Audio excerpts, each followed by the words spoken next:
Alam niyo, ang pinakamagandang maintindihan natin, yung salita ng Diyos. Yun ang nagpapaliwanag sa atin para tayo mawala ng lungkot. Bawa, nabasa mo, mahirap ako eh. Eh ano ba ang sabi ni Kristo sa mahihirap? Basahin natin ang 6:20 ng Lucas.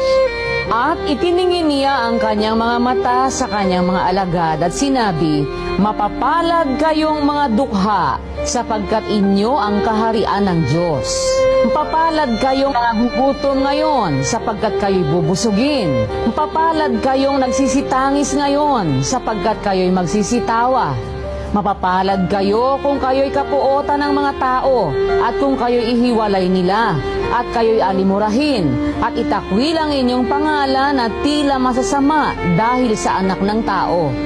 Mangagalak kayo sa araw na yaon at magsilukso kayo sa kagalakan sapagkat narito ang ganti sa inyo'y malaki sa langit.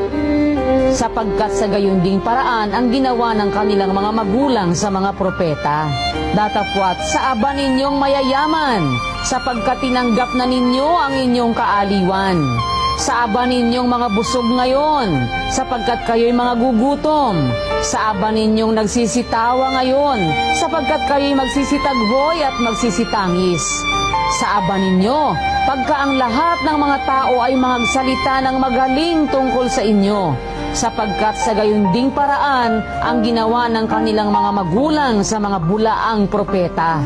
Ayon, sabi po ng Panginoong Hesus,